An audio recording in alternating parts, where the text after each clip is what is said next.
Sobat Kelanak, kembali lagi di acara Bincang Departemen Teknik Open House 2022 bersama gue, Najwa Fathia-Disa dari Fakultas Teknik Angkatan 2021. Nah, selanjutnya di acara kali ini kita akan menghadirkan bintang tamu kakak narasumber dari Departemen Teknik yang gak kalah keren dari departemen-departemen lainnya. Tanpa berlama-lama lagi, langsung aja kita hadirkan kakak narasumbernya. Disimak ya.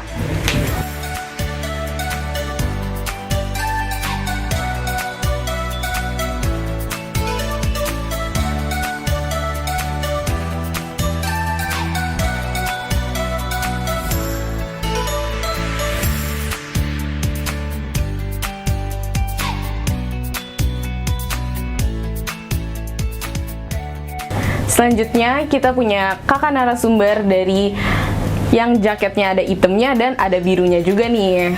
Boleh langsung kenalan aja, Kak? Oke, halo semuanya, kenalin gue Muhammad Rifanda Atala dari Teknik Biomedik Angkatan 20. Jadi jaket yang gue pakai di sini itu ada warna birunya. Warna biru muda itu melambangkan Teknik Elektro atau Departemen Teknik Elektro. Wah, keren banget nih dari jaketnya. Selanjutnya gue mau nanya nih, Kak, tentang mitos atau fakta. Yang pertama ada mitos atau fakta kalau semua mahasiswa di DTE itu wibu semua. Fakta, jadi mostly kebanyakan dari kita itu suka nontonin anime-anime dan kita juga sering kok sekelas sama anime. Waduh, gimana tuh, Kak? Banyak lah, pokoknya yang cosplay dan lain-lainnya. Selanjutnya ada mitos atau fakta kalau mahasiswa DTE laporan praktikumnya ditulis tangan. Ya, fakta. Jadi di semester 1 sama semester 2 itu ada yang namanya Fislis sama Fismek, fisika listrik dan fisika mekanik. Itu laporan praktikumnya benar-benar ditulis tangan. Jadi kita harus dalam seminggu itu nulis kayak rata-rata 20 lembar lah untuk semuanya. Wah, banyak banget ya, Kak, halamannya.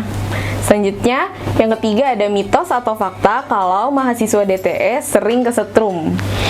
Gue sih nggak pernah ya, cuma kalau misalnya teman-teman gue, ya itu fakta suka kesetrum kalau misalnya lagi praktikum atau lagi megang alat elektronik, itu bener-bener kayak kaget gitu sih kesetrum. Sampai kesetrum pingsan gitu nggak, Kak? Enggak sih, soalnya kan tegangannya kecil juga, jadi kayak mungkin kaget doang, nggak ada luka bakar juga.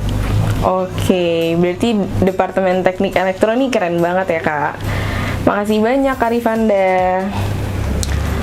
Oke, lanjut dari mitos atau fakta tadi, gue mau nanya-nanya dikit nih tentang pertanyaan yang lebih mendalam dari Departemen Teknik Elektro.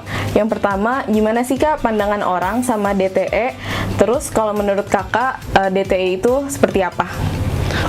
Dari yang gue denger, banyak orang yang bilang kalau misalnya DTE itu individualis, terus ambis juga sendiri-sendiri. Tapi yang gue rasain sekarang, kita di DTE itu bener-bener saling saling bantu. Terus kalau misalnya ada kerja kelompok ya bener-bener kerja semua dan saling bantu. Kalau misalnya ada yang nggak paham, itu sih yang gue rasain di DTE.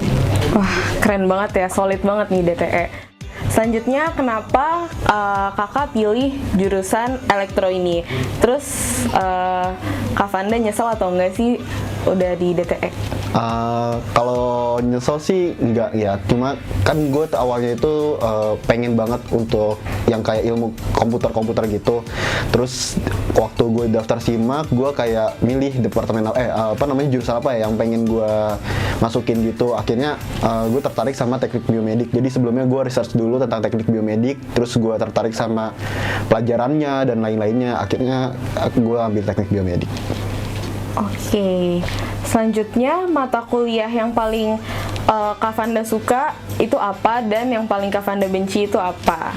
Yang paling gue suka itu pengantar teknik biomedik atau pengantar teknologi biomedik. Kita ngebahas tentang kayak semacam teknologi-teknologi yang bisa dihasilkan dari teknik biomedik. Terus kalau misalnya yang paling gue nggak suka itu ya Sinsis, karena itu susah banget.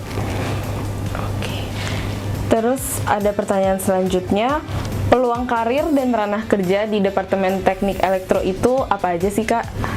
Oke, kalau misalnya ngebahas peluang karir itu banyak banget. Jadi nggak cuma melulu tentang PLN dan Telkom. Kita banyak banget kayak misalnya perusahaan energi. Terus kan Indonesia lagi elektrifikasi transportasi, itu jadi suatu peluang yang besar banget buat teknik elektro. Kalau misalnya kita bahas tentang teknik komputer, itu banyak banget, bisa jadi software engineer, terus web programming dan lain-lainnya sih. Kalau teknik biomedik itu juga kita bisa jadi clinical engineer dan banyak banget deh pokoknya.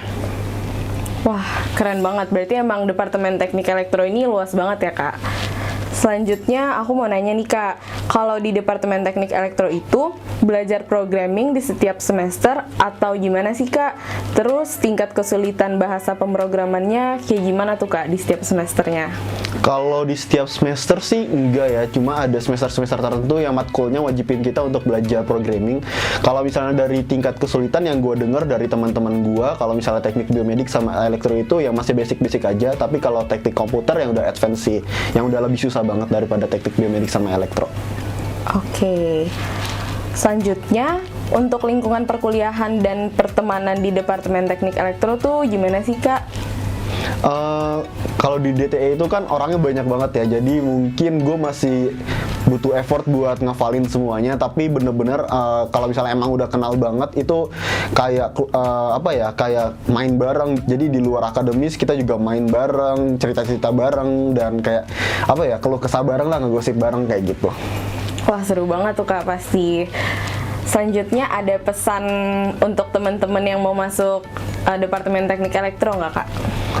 Buat adik-adik yang mau masuk teknik elektro atau yang lainnya, semangat belajarnya. Kalau bisa UTBK kalian dicicil dari jauh-jauh hari, jadi nanti kalau misalnya udah UTBK kalian nggak kaget dengan soal-soal yang ada. Terus juga kalian juga harus belajar juga, serahin diri kepada Allah Subhanahu wa Ta'ala buat masuk ke sini.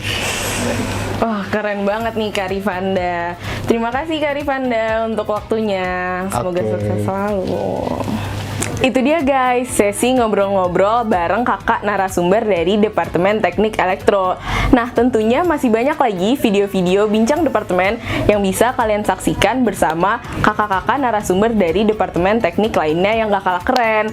Nah, tentunya jangan lupa nantikan video-video bincang departemen lainnya di YouTube Teknik Open House 2022. See you!